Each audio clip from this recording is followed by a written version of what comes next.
আল্লাহ তাআলা আমাদেরকে অনেক অঙ্গ প্রত্যঙ্গ দিয়েছে। সমস্ত অঙ্গগুলির মধ্যে থেকে বেশি এমন একটা অঙ্গ রয়েছে যে অঙ্গটা মানুষকে উপর করে জাহান্নামে নিয়ে যায়। তো আপনারা কি জানেন সে অঙ্গটা কি? সেটা হলো মুখ বা জিহ্বা। সেই জিহ্বাই এমন একটি অঙ্গ, সে অঙ্গের মাধ্যমে আপনি জান্নাত খরিদ করতে পারেন, আবার এর মাধ্যমে আপনি জাহান্নামকে খরিদ করতে পারেন। জবান, মুখ অত্যন্ত গুরুত্বপূর্ণ।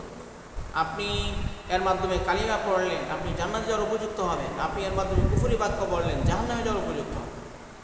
এই মুখের হেফাজত করা চায়।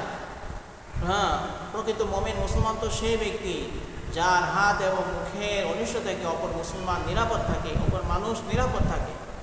আপনি আপনার মুখের মাধ্যমে কাউকে গালি দিবেন না, গালি দেওয়া হলো গুনাহের কাজ।